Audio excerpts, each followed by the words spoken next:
right. Happy November, everybody. Can't believe it. Hope everybody had a great Halloween. Had fun with family and friends and neighbors and little trick-or-treaters running around if you had them. Bernie had one. I had 1,000. Yeah, And when I say 1,000, I'm actually not kidding. I bet. We'll I talk, bet. we'll talk about that. But yeah, November already. Welcome inside episode 98 of Borderline. As always, thanks for joining us for another episode. A lot to talk about. First things first. Yeah, I mean, by the time this airs, it'll be Thursday, so a couple days late on the whole Halloween thing. But you and I were chatting before we came on. When Kathy and I moved to this neighborhood a little over a year ago, we had no idea that our street is shut down between 5 and 8 o'clock every Halloween night. I mean, the cops come down, close down the streets. There are bounce castles, all kinds of stuff at one end. And basically they stage everything at the other end, and it's just a massive trick-or-treating parade. That's cool. That's literally over 1,000 people. And the only thing was, like you and I were joking beforehand, it kind of puts, like last year we didn't know, so I thought we kind of felt like losers. We the neighborhood association had to bail us out and give us some more candy. Because we bought, we heard that we heard there was gonna be a lot of trick-or-treaters, so we bought like 300 or 400 pieces of candy. And they're like, no, you're going to need like minimum 600 pieces. Wow. And so this year we stocked up. So we dressed as pirates. We had skeletons out front that were holding a coffin. It was filled with candy and filled with, you ever seen Pirate's Booty? You know, that like the cheese puff, like white cheddar cheese puff snack. It's called Pirate's Booty. I don't think so. So yeah, so we gave out Pirate's Booty. Kathy bought literally 12 cases of Pirate's Booty, and we gave out damn near all of it. That's crazy.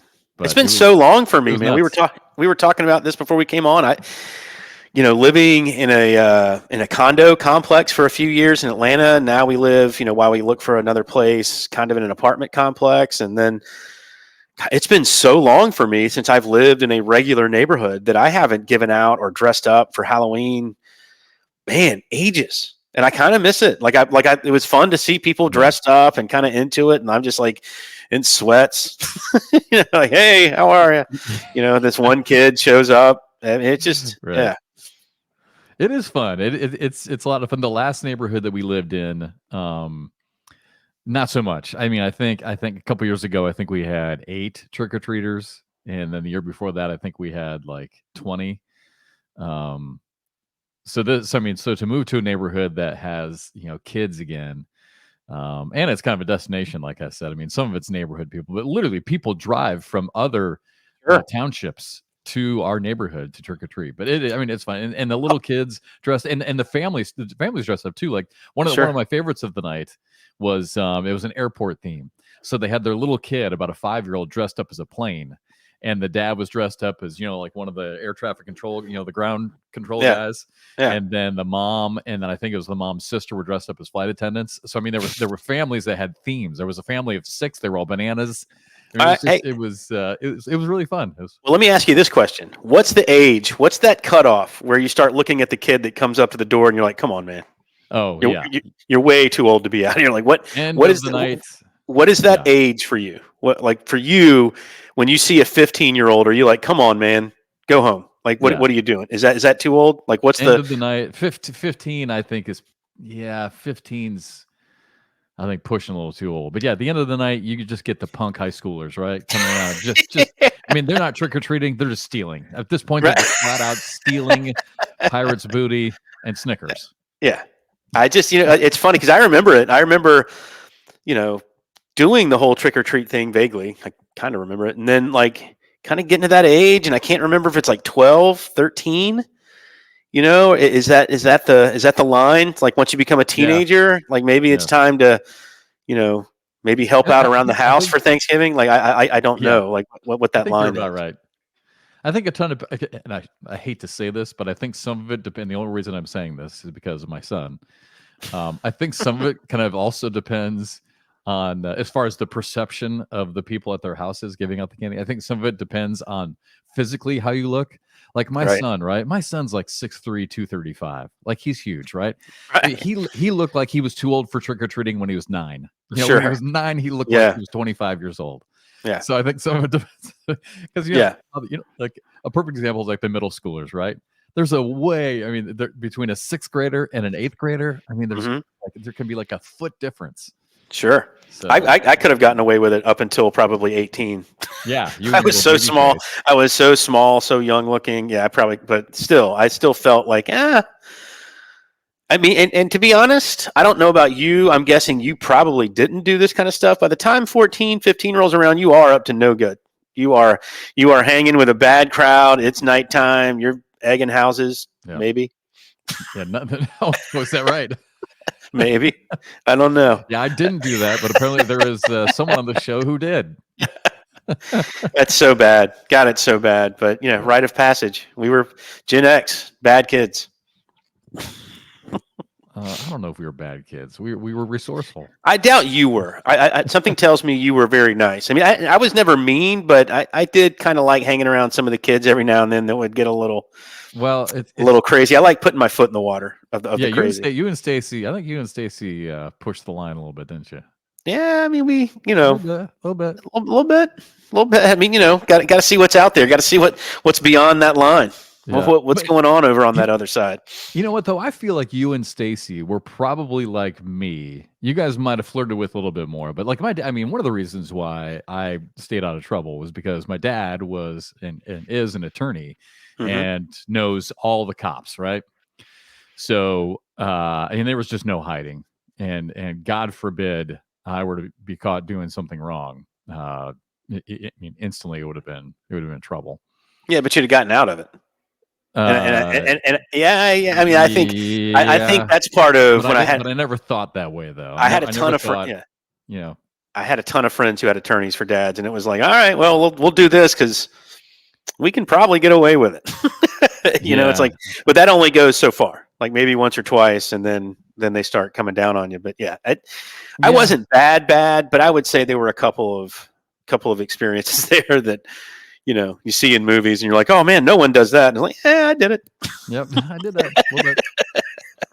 Yeah. I guess, I guess I thought in my head, yeah, I mean, I suppose my dad could have got me out of it. However, it was really more the wrath of him that I was afraid of than anything else. So that kept me kind of on the straight and narrow. However, that being said, I feel like, again, me and my buddies, you and Stacy and your crew, probably were the same. Like, I feel like, and this is going to sound like weird, but I think I'm strangely proud of the fact that we knew where the line was and we kind of come up to that line and we might kind of just step right to that line, but then we'd be like, okay, yeah, we should probably leave, Yeah, me and my friends probably went over that line a good bit. We knew where the line was. We were, fully aware of that line, but it was living, we're suburban kids, we're private school kids, in Charlotte, North Carolina. So what trouble did we actually see in the world? Right. So it's almost like we kind of tried to see what the other side was like a little bit too often. I was going to say, so you're flirting with that line and you're going over the line just to take just a little peek. Just want to see what's over there. Over here. Yeah. Hey, what's going on over here? Yeah. Is it the adrenaline rush that everyone says it is? And it turns out, yes. Breaking the law. Yeah. Love it. Speaking of Stacy, we didn't get a chance. A great interview last week with Stacy, by the way. I don't know how many people had a chance to watch it. If you didn't get a chance to watch it, go back. And I'm not just saying this because that's our show. Go back, watch episode 97 with Stacy Moore, the commissioner of the ACL. I don't know about you, Bernie. I thought he did a terrific job. I mean, it was really great stuff. And we really talked about the three of us can cut up. There's no doubt about it. But I thought we really touched on some pretty deep issues with the league. And I thought he was great. How I can tell that people really aren't watching and listening to our show is there were a couple of things that were discussed that I was surprised there wasn't more talked about online. Well, if you don't promote the show, no one's going to watch the show. Right. But I mean, as far as, some of the, drinking involved in the sport, and how long does that last? Or is that a permanent piece of the sport, or does that go away in a couple of years? Like, I would have thought that would have created maybe not a firestorm, but more discussion. And the fact that no one, Yeah. I didn't hear anything about it online. It's like, man, I guess no one's really watching our show or listening Well, to our show because, again, maybe the if people that do, already kind of agree with that. Maybe they see it coming and it's not a big deal to them. But I know in the community, if you will, there are quite a few folks that feel like that's a line that can't be crossed. Like we were just talking about, kind of the other way. Like right. they feel it's part of the sport and it's always been a part of the sport and it should always be part of the sport. And I don't know. I don't know if you can really go to the places you want to go as a sport as a whole if you continue to allow that type of behavior. I don't know. One quick comment. If a tree falls in the forest and no one is there to see it, did the tree really fall? Sure. Does it make a sound? If you That's a do a really good. podcast, Mm-hmm. you throw it out there and no one promotes it and tells Sure. anyone it's out there, did you really do the podcast? That's right. Let them know, Anyway, Jeff. Let them know. episode 97 was really good. And It was a not good by one. you and me, but by Stacy, really good. Well, we were Yeah. pretty good too, but Yeah. well, all right. So I actually had some career title numbers I wanted to share, but since you brought it up, let's go here first because I really did want to get your comments on it, and I would love to have Trey on to get his thoughts on this, and maybe even Mhm. Anthony. I mean, I think it'd be a great discussion. Maybe the four of us do it together. I'd like to have a responsible adult, non-emotional conversation about the whole alcohol thing. Mhm. And honestly, I don't know which side. I really would have to think about it. I don't. I would need more information. I'd want to talk to the players and get their opinion because that obviously matters. I'd want to talk to the council and see what their opinion is. Yeah. I guess the only analogy I can give is I had never been to New Orleans before, right? I didn't know what the Saints meant to that town. Right. When Katrina hit, I'm like, why don't they just move the team? Well, that's a dumb opinion because Right. after spending doing games and spending many days and at this point I've probably spent a couple of weeks in New Orleans all together and getting a chance to meet local people. You can't just take the Saints away from New Orleans. Right. It is a part of the foundation, is a part of the fabric of that entire city and that entire region, right? You can't just move that team. So it was Right. stupid. So I could come on the podcast and I could say, listen, we need to shut down alcohol if we're going to be a big boy sport and big girl sport and can't do it anymore. But I'm not sure if that's a responsible opinion yet because I'm not sure what the players' thoughts are. So I mean, I would love. I mean, I guess my gut feeling is that I do feel like, again, taking the emotion out of it. I do feel like this. We talk about the sport doing this all the time, right? I Right. mean, we're talking players who are doing this for money. They want to Mhm. do this for the rest of their life. They want to make a living out of it. They want to support their families. Then you have others who are still kind of just having fun with it, right? Right. Recreational, drinking, hanging out with friends. Both roads are great, and that's what's great about the sport. But to get here, Yeah. to get over here and make a living, my gut feeling kind of tells me at some point that's probably going to have to be taken out.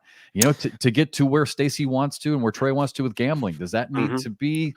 I don't know, but my gut feeling is to get to this side. Yeah.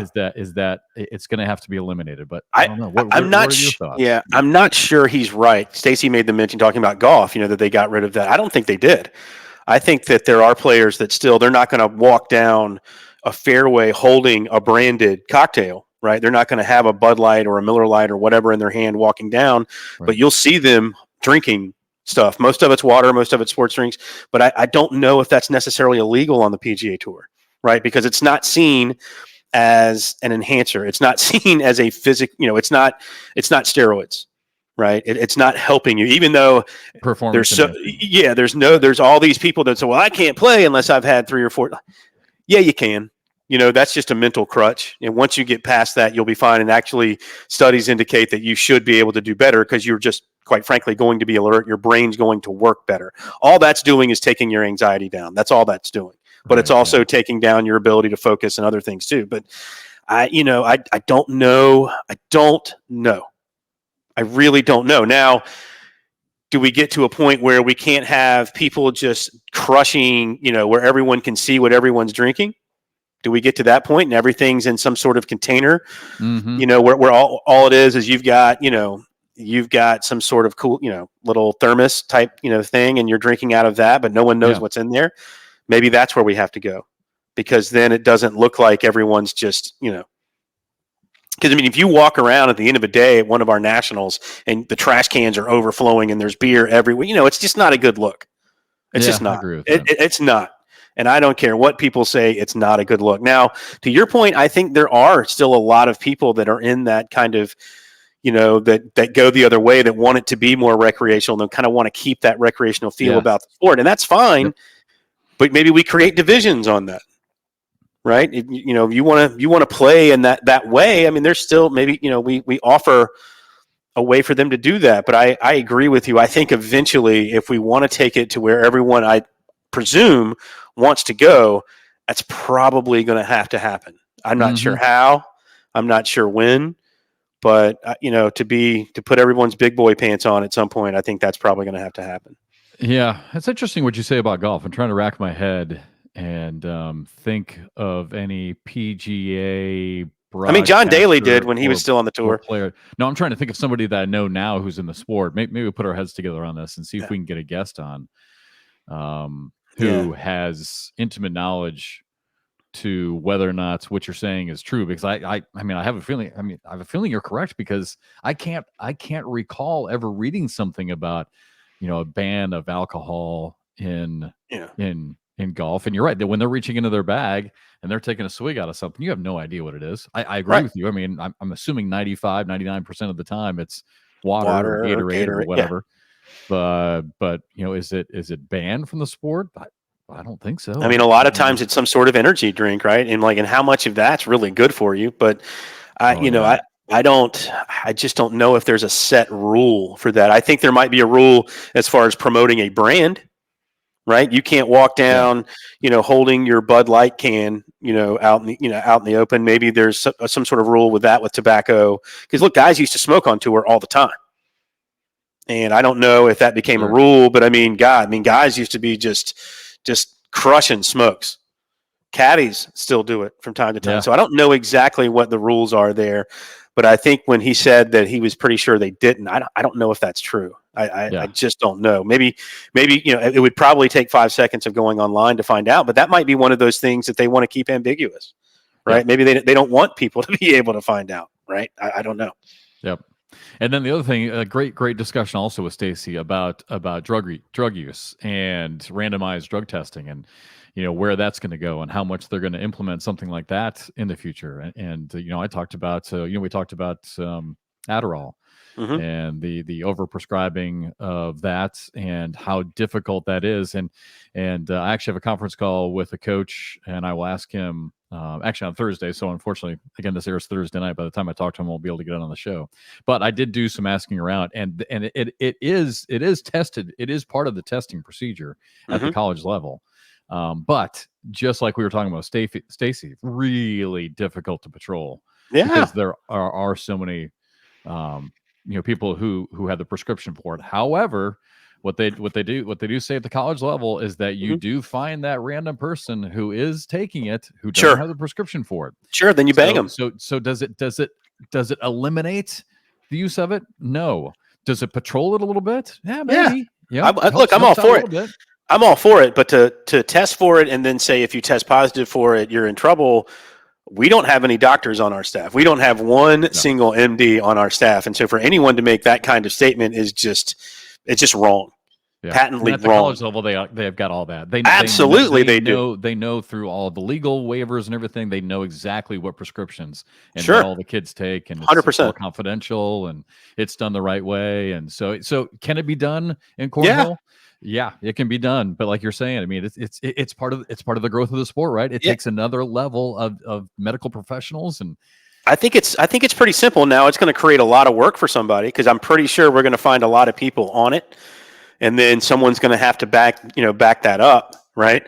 When did you get prescribed? First off, like if you were prescribed, when did that prescription take place? Because we tested you in March, and we're seeing your first prescriptions in April. That doesn't work, right? You're getting tuned up, but that's going to require probably another full-time hire. Oh, absolutely. Well, because they have to be in compliance with all the HIPAA regulations and laws. Sure. So, I mean, yeah, it's a big deal. It's not as easy as everyone. Once again, it's not as easy as everyone thinks it is. Always, right? I love these conversations, right? I love getting these conversations, with just random people. Well, I would do this. I would do. People think it's so easy, right? Sure. To just start a cornhole league. Yeah, Do it. yeah. We just start a cornhole league. We just get on ESPN and get on CBS Simple. and it's just that easy, right? It's just Simple. that easy. It's so simple for all that to happen. Yeah. Do it. And it's one of those things. Hey, Yeah. man, if it's that simple, do it. Yep. Well, I don't want to do it. I want to. Okay, then go ahead. It's just like my friends, and I've talked about on the show before. My friends who are athletic directors. People Yeah. probably think it's so easy. Well, you're an AD. You just kind of go around, talk to people, shake some hands.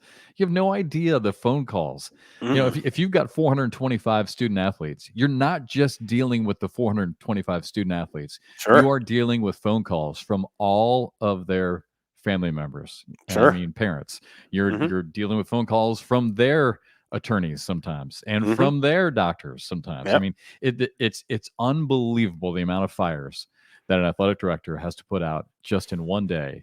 That's all they do at a major university. Yeah. I mean, and then the Stacy. I don't think people realize that he Yeah. is. I don't want to say hounded. That's a negative word, but he has to put out a lot of fires. A lot of fires. Yeah. I mean, he and Trey both. I mean, I would say that's probably 60% of what they do, which is not good, because then that's 60% of what you're doing. That's 60% of time that should be spent elsewhere. Right. But they're having to put out fires, and that's that's tough.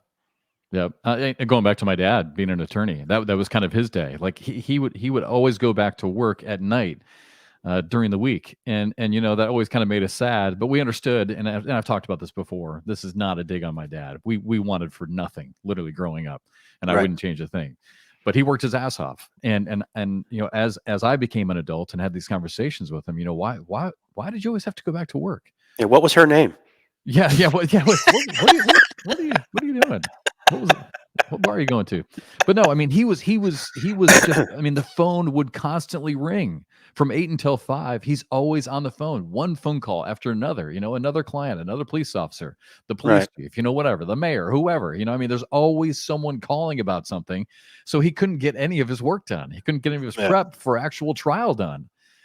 So he'd have to go back, at 7 o'clock, go back to work for an hour or two, and just to try and get some work done. But so Stacy and Trey, different level. I get it, but similar. The phone's just constantly ringing during the day, and they say they've done. Our point is, it's not as easy. It's not as easy as just let's just start a league. Yeah, and they say that you should bet the best time to work is from like 4 to 6 in the morning.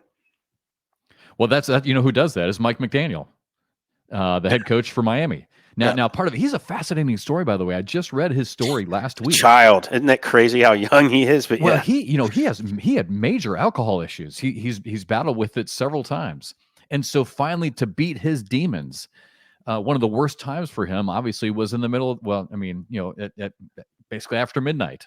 So what he does is he goes to bed super early. He wakes up at like 2:45 or 3 and goes to work, and he drives up to the stadium, to Hard Rock Stadium down to Miami, and like you're saying, he gets his best work done basically from 3:30 or 4 o'clock in the morning until everyone else starts showing up, sometime between 7 and 8 o'clock. But to beat his demons, that's what he had to do to arrange his day. It's really, if you get a chance to read about him or watch interviews with him, he's really a fascinating story. But so that's what he does. Works in the morning to avoid all the distractions and also for his health. No one's calling you. No one's emailing you. At 4 o'clock in the morning. You know what I mean? I know. I'm not emailing or texting. I'm not. I wish I could be a morning person. I truly wish I could be a morning person. I think morning people are more successful in general, and I'm just not one. My brain just is so slow in the morning, and then eventually it kind of comes on, and then my brain's kind of alive at night, and it's really weird. But I so wish I could be that way.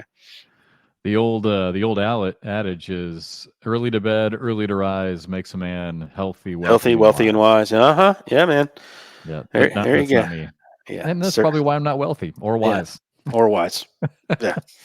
But no, my problem was just being in TV, and actually being in baseball for 9 or 10 years. We didn't really go to work until about 1 or 2 o'clock in the afternoon. Sure, it was almost being like a server, right? Oh man, I worked in the food and beverage industry for years, and that's just you're always working nights. Nights and weekends. Yep, nights, holidays, weekends. So yep. All right. So another thing as we move on, we had a great discussion about gambling, and I guess just quick hit on that.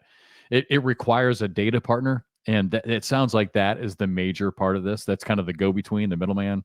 Mm-hmm. Is you have to have this data partner, and it sounds like the league is still working hard behind the scenes to try and procure, I guess would be maybe the best word I can think of. Yeah, come up with that a data partnership. partner to be that liaison, to be that middleman, to kind of be that connector between your sport and actually being able to go to Vegas, sit down at a sports book, and Yeah. live bet on it on the TVs. But if we can get that done someday, oh my God, I think that'd be amazing. That's gonna. I mean, I think that's one of those things that will happen. Yeah. Hey, speaking of that, interesting question I got yesterday on a different show. I got one of those "Where do you see the sport in 5 year" kind of questions, right? Which I thought was Oof, interesting, and tough you one. know, I thought so. I thought it was, but that's kind of one of those things, right? I think that happens in the next 5 years. I think that the Yeah. ACL comes up with that type of partner, and you have that kind of betting, and it widens the eyes on the sport. So that's a good thing. I'm Oh, just worried. absolutely. I'm worried. I don't know about you. I'm worried about the plateau. Every sport has it. Don't care. NFL, NBA, Major League Baseball, NASCAR. Every single sport has had it at some point. And I'm curious as to how we handle that when it happens. Yeah. Because we've had fairly exponential growth over these years. It's been kind of in a straight line Sure. almost. And, eventually that straight line will plateau. And I'm curious Yep. as to when that's going to be and how we handle that. I don't think we could. I don't think we could. I think we have a long way to go before we truly plateau. I think it Mhm. would be years down the road. I think we are in a moment here of a brief. I don't want to say step back, but maybe just kind of a brief pause, because what's Yeah. going to happen is we are on the edge of. And I'm not saying this because I have anything on the books. I'm just saying Right. my feeling is we're on the edge of a huge sponsorship with somebody. And that is what's going to take this sport to the next level. We've talked Yeah. about this on this show ad nauseum, so I don't want to bring it up again. But the moment somebody procures that sponsorship with Nike or with Under Armour or with Coca-Cola or Right. Budweiser or Mhm. whoever, Miller Coors, whoever it is, that is going to, again, so we had this, incredible rise, right? Now we're like right here. It's like, as soon as we get that, boom, it's going to hit again. And for those at And then home, maybe after that, maybe you hit a plateau because you get to that point where yeah, you get that money, but now that money's been spent, and now you got to get to the next. I think that's yeah, maybe where we would hit a yeah. plateau. But that's off the screen for the moment. And for those at home, that's not $75,000, No, right? Like I hear this a lot, going like, "Why can't we get a beer sponsor?" I mean, I know someone that would, we could get 60, 70 grand right now. It's like, dude, that's doing nothing for us. no, you need a lot of zeros behind that. Yeah, and There people, need to be yeah, and minimum people 7 numbers minimum, in that game. Yeah, yeah, and they don't really. A lot of people don't seem to get that. And as of right now, yeah, I don't know. I'm with you. I think sooner or later, someone just gets knocked on the head. It's like, man, we're missing out here. yep, You know. yep. I'm surprised it hasn't happened already, but it is a tough time out there. I mean, money is not easy to get from anybody. Yeah. So, but yeah, once that happens, boom, it's going to take off. But anyway, so the gambling thing, yeah, that'll be huge. So Stacy had really good comments on that if you want to watch. And then one more thing, and then we can move on. The schedule. I thought that was really interesting. So for those who don't know, basically, and I'm still a little confused on it, but Yeah. it sounds like basically everything's going to go to 1 point system, which is good. I Yep. think once we all kind of, I think I need to see it, feel it, kind of chew on it a little bit to truly Yeah. understand it. I think I need to physically see a calendar and a schedule in front of me to kind of feel it. But whether it's the pro shootout or it's the nationals or the world championships, it's all going to matter now. It's all going to go to points, and that's going to kind of help solidify everything and maybe eventually simplify, the rankings and the point system. Yeah, I think this kind of falls under one of our biggest problems with the ACL is messaging and how we share information, because it still doesn't make a lot of sense. It makes sense to certain people in the HQ because it's their idea. But your idea, it makes perfect sense to you. You're the one that thought it up. Exactly. But the right. way they're doing the 8 events and the way all those 8 events kind of play out, where you're going to have round limited tournaments and to 21 tournaments, no longer calling them nationals or shootouts, and then have all of these things kind of taking place, and like it's a little confusing, and it's interesting hearing Stacy talk about it, as I think he's kind of dumbfounded why it's confusing to people.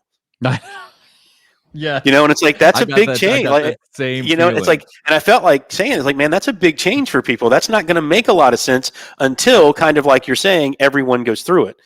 Next season, it will make perfect sense. Yeah. Right. It will all make perfect sense. But for everybody right now, that's why there's been a little consternation about it. People are like, what's going on? How's this happening? Yeah. You know what I mean? And so I just found it funny that I could see it in his face. He's like, what? This isn't hard. What's wrong with you people? I know. He's like, stay with me, Jeff. I'm like, I'm trying. Yeah, I mean, I'm learning guitar, right?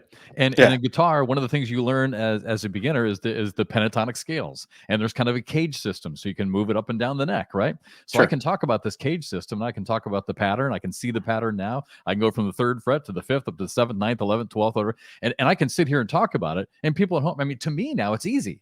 Right. But to learn it, it's like if someone who is unfamiliar with this hears me talk about this cage system and the fret numbers and all that kind of stuff, they're like, whoa, wait a Settle second, down. what? Yeah. And I'd be like, what do you mean? The frets on the frets on the guitar. The guitar. Same thing. He's like, come on, Jeff. It's events. It's a cornhole. It's like, it's simple. Wait a second. Yeah. It's not. It's going to be simple. Yeah. Once it's almost like tactile learning. Once you do it once with your own hands, you've got it. But you have to kind of do it first. And I think once we get through this season, I think everyone will see how more advantageous it actually is, and how much better it is for the players. But everyone's going to have to go through it once, and then it'll make. I do sense. Really like that the shootout, at least from my understanding. I hope I got this right. I do like the thought of the shootouts being within the point system. Yeah. And I do like the shootouts being, and I'm assuming they're going to change this year. I like the shootout being a part of how we vote at the end of the year for our MVP awards. Because remember in the previous years, well, the teens can play now. You're supposed to take that out. Yeah, but the teens can play now, and that's a big difference. Yeah, and teams and all that too. No, teens. The teenagers can actually play now. They weren't really allowed to play in the shootouts before, so that's one of the reasons why you had to take it out, because you had a good number of pros that couldn't play in it. Yeah, and so that's changed, and so that's good. Right. Yeah. So the fact that this is all going to count now in the point system, it's not just the nationals. I still like calling them nationals and shootouts, though. So what are we going to do? Just call them tour events? I mean, they're the 8. What did he call them? He had a name for them. Did someone write that down?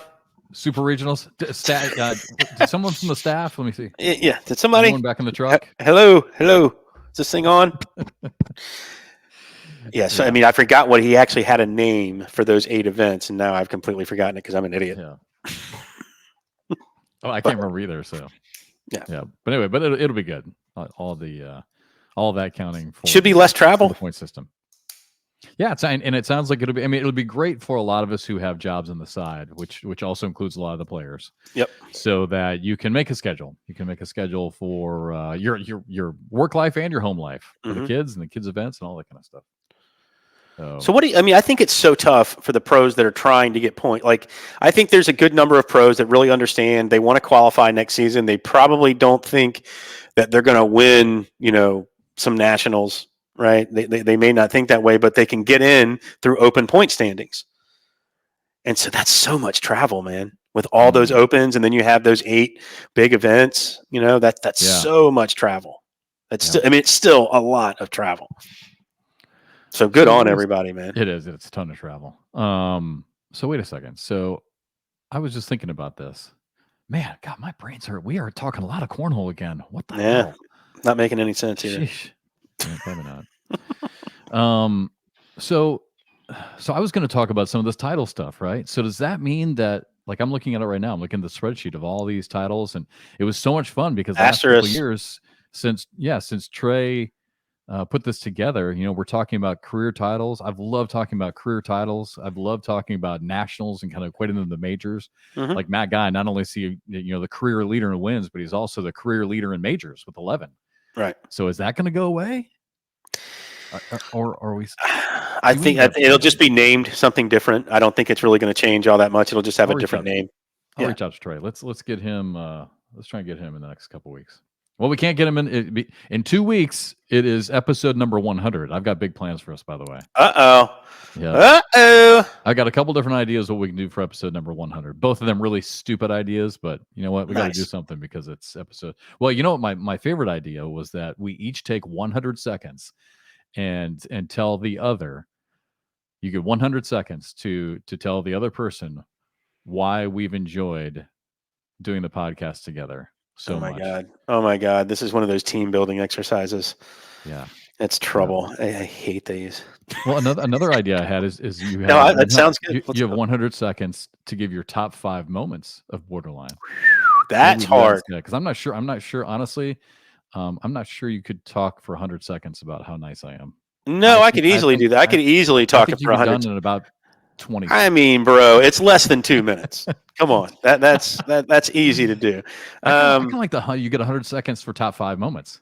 I could do 100 seconds on the collar of this shirt without really thinking about it. But yeah, no, I think that'll be fun. That'll be a lot of fun. God, can you believe we're almost to 100 episodes? I know. So anyway, we'll have Trey on, not in 2 weeks, maybe next week for episode 99. Try it. So that looking at this list now, that's kind of making me sad. I hope this list doesn't go away because I think that's something I want to talk about. We don't have time now. We got to keep moving. But I think it's almost like you have an asterisk and a double asterisk because you've got, certain players could only play in so many events, so there's no way they could have the number. Yeah. You didn't have the open schedule that we have now. You didn't have some of these other events that people could play in. So there's no way for them to have that number. Yeah, I think we just simply call it like a modern era. The current era, the modern era, whatever. Yeah. There needs to be some sort of era of this that includes, all the opportunities, all the opens, all the shootouts. I think it's good. I think I like the fact that you've got them kind of listed out. I mean, look, you take advantage of what you get, but that makes Matt's numbers even more incredible if you think about it. Yeah, because he didn't have all the opportunities when he first came in the league, and he's still, excuse me, way up there. Same with Jamie. When they first were putting up those massive numbers. Now, people can argue, well, there needs to be an asterisk because the talent level wasn't as good. So they were playing against, the fields weren't as deep as they are now. That's a decent argument. It's tough. I don't like that one. I like the opportunities better than the talent. The talent's always going to get better. The talent's better in football. Talent's better in baseball. Yeah. Look at the NBA. I agree with you. These athletes I disagree with you there. I think the NBA talent level is nowhere near what it used to be, relatively speaking. But and they're taller, bigger, stronger, faster. I don't think the talent level is what it used to be now. All right. Again, I hate to mention him again because we talk about it all the time, but Colin Cowherd did a great study on this. If you look back, there were great teams, right? Back in the 70s and 80s, great teams, but the depth was not nearly what it is today. Because there were less players. You didn't have as many teams. So those teams had more talent on them. That's why you had those great teams, because you didn't have expansion until 1988. So that, just like with any other sport, once you have expansion, that thins out how much talent you can have per team. So when you go through the 80s especially, there were some dog teams there, man. So now everyone's trying to get everyone's trying to get 3 players on a team, right? That you're 3 big stars on a team. Well, that was mandatory in the 80s. Even into the 90s, you had amazing teams. So it's I don't know. I think you had much more of a talent. The talent was squeezed together more in that era. I feel like it's been kind of diluted a little bit. I think there's guys playing in the leagues now, especially basketball, that probably wouldn't have made it in those eras. Yeah. But, everyone can make that. And usually that you don't make that argument. You feel that I still think they're bigger, stronger, faster. Yeah. But just skill level. The depth of the athlete is incredible right now. Yeah, but size for sure. But I think it's diluted for the opposite reason. It's diluted because there's 30 teams. That's what I'm saying. 32 or whatever. Yeah.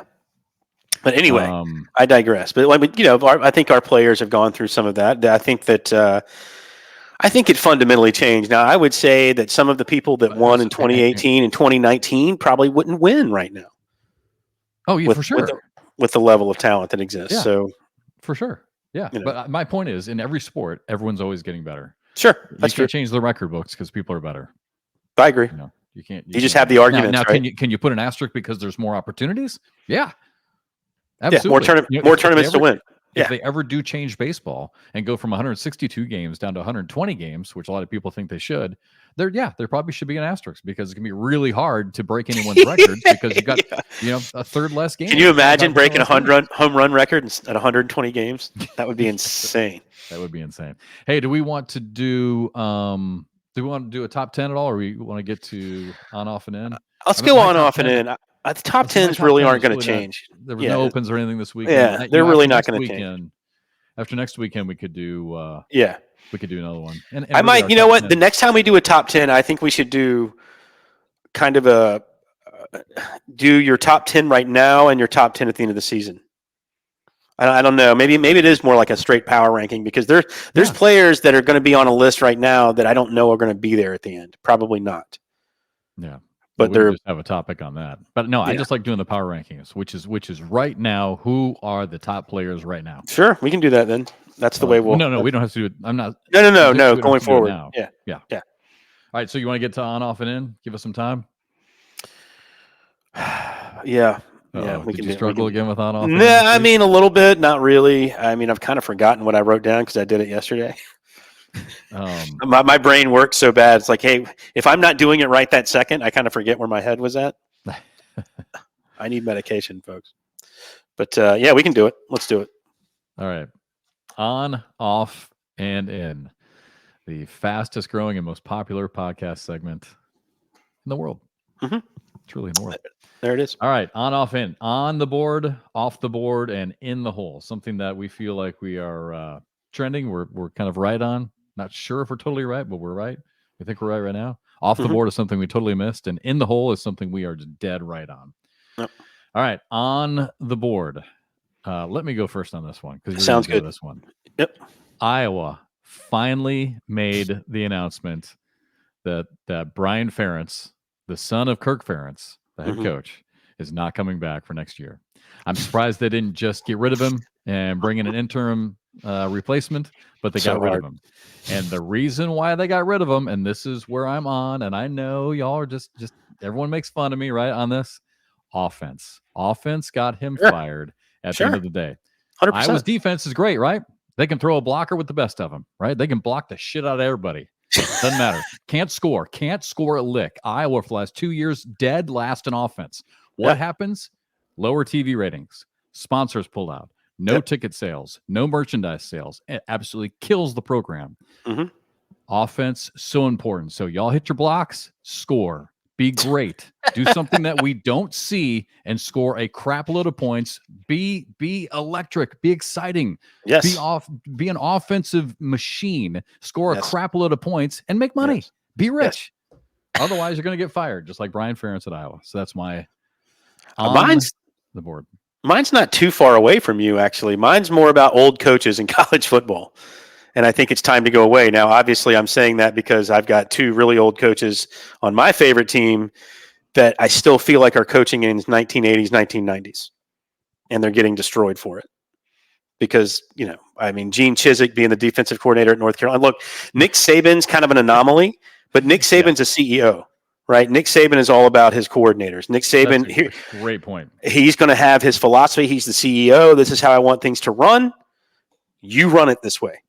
Right. But I think that when you look around, Kirby Smart's our age bracket, right? As a head coach and CEO, I think that's what you're looking more like.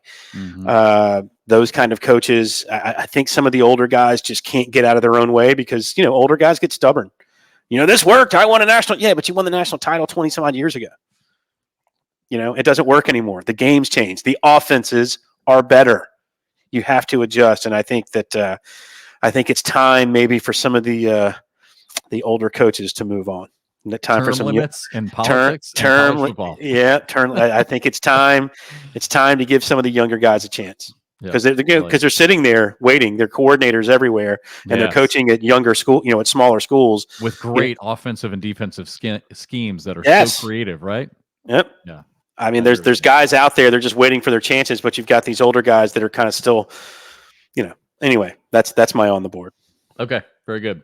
Off the board, Super Bowl. Apparently, I'm off the board on this one. And I've made and again, I'm not trying to be negative on Super Bowl. My only criticism of Super Bowl is that I just thought that over the last couple of years there's just too many of them. Yeah. Like last year, it just felt like it was just a lot of them. And I think it kind of just in my opinion, I felt like it kind of lost some of its kind of excitement and some of its pizzazz and some of its star appeal, to be quite frank. when you have so many. But apparently, I'm off the board on this because I mean, it's coming back. It's coming back in a big way. It sounds like Stacy's really trying to make it just kind of a football only thing, and then maybe have another one that's kind of an offshoot of it. But I thought it was too many. I mean, I've been vocal about this in the past. I think we should have one big, huge Super Bowl blowout that is in and around the Super Bowl. I think we should have another big celebrity pro-am. Just have two big standalone events. But Stacy disagreed. I think he's got all the data and the metrics, so I was off the board on that. I think he's getting some information from some of the networks and some of the things that they like that we're doing. You know, and I think they like Super Bowl. I think they would like Super Bowl to have, like you were saying, star power. I think that's the only thing that really hurts Super Bowl because, yes, it bastardizes the product, right? You're not seeing very good cornhole. It makes cornhole look silly. That's dangerous. But if you have big stars doing it, it's fun. If we can get that, yeah. If you've got D-level celebrity, and we do like we did in Topeka, where we get 4 big time starters for the Buffalo Bills. Sure, hey, I'm all in on that. Sign me up. I'm with you. If we can do that, that's great. If we get D-level celebrities, and I'm not insulting anyone here, but if you do get those, I think it does not help. I'm with you there. The star power has to be there, but I'm with you on that. No one wants to watch bad cornhole. I don't care who you are. Yeah, I'm with you. My off the board, I think our popularity. I wasn't sure. I made a joke about no one really paying attention to us earlier in the show. I think our popularity is bigger than we think it is. And we make jokes. I mean, the fact that I got invited on that show this week, I've had some other opportunities. I think people are listening. I think they are. BoarderLine. I thought you were talking about the ACL. You mean no? Our popularity, me and you, okay. Big guy. I think that our popularity is a little bit bigger than I was giving us credit for. So I think I'm off the board there. Damn, I hope you're right about that. Yeah. That's my story. I'm sticking to it. That's my favorite off the board ever that we've ever done. There you go. In the history of the show and almost 100 episodes. All right. Oh geez, we're running out of time as always. All right. So my in the hole, and I'm going to give you as much credit for this as me. You and I both lockstep in on this. Upsets, right? Upsets. We love upsets in the NCAA tournament, right? We love upsets, but what happens when you have upsets? They're great to watch, right? In the round of 64, the round of 32. But then when you get these underdogs playing in the Final Four or the Elite Eight, no one watches. Yep. You know, it loses. You're like, you don't want to see North Carolina against Morehead State. It's like, no, I'm not watching. Too much other stuff. Right. So that's exactly what happened this year with baseball, right? And I feel bad because they had so much momentum. They had a ton of upsets, and now all of a sudden the World Series. How about this? Game 1 was the least watched Game 1 ever in the broadcast of the World Series. Game 2. Lowest ever period rating for the World Series. I agree with you. Game three, even worse than that. I agree with you. Than that. And it's so funny because I hear people from Texas like, no, Texas. It's like, no one cares, man. No, the ratings are terrible. And again, we had great upsets, right? Yep. When the Braves lost, wow, the Braves lost. What a huge upset. The Phillies lose, right? Such a great call. There were big upsets, and then you get down to Texas playing Arizona, and no one's watching. So outside of those two cities, upsets are great in the beginning. They're lousy in the end. 100%. That's a great one. That is so good. Mine, since we just came off of Halloween, acting in horror movies. They are always actors never get credit for the work they do in horror movies. You know how hard it is to genuinely look scared when nothing's really happening to you? When you watch some of these good ones, these people look terrified. You feel their fear. I mean, like you're in there with them, dude. They're in a room with 35 people holding, boom mics and cameras, and you've got these people over here doing, food stuff. I mean, and yet these people are completely giving you everything they got, and they never get credit for it. You never see anyone win an Academy Award from a horror movie or a comedy. Ever. Yeah, for looking absolutely terrified when nothing is actually happening to you. I mean, doing real work. I mean, selling it 100%, and no one cares. Right. So that's my. I think they are absolutely gifted, and it shows their gift when they do that. Acting in horror movies. That's my in the hole. That's a good one. I like that one. Good Halloween theme, even though we're by the time a little bit past Halloween, but that's okay. I like it. All right, I got to wrap things up here. Just 30 seconds left. Anything coming up for you this weekend? Any more touring with the football stuff, the tailgate stuff? No. I'm here. Julie's parents are coming in this weekend, so it's a little family time. Oh, so nice. So I've got I got a little break here before we get to the college championships in January 1st or that weekend. Yep. Good. Yeah, my brother was in town, so I got a chance to hang out with he and his wife for the last 3 or 4 days, and now they are back to Iowa. So always good Nice. to hang with the family. There you go. All right, dude. Good to see you. Have a great week. And next week, episode 99 as we Wow. count down to 100. Get ready. Crazy. All right, dude. Have a See good you, week. buddy. Bye. All right. Bye, everybody.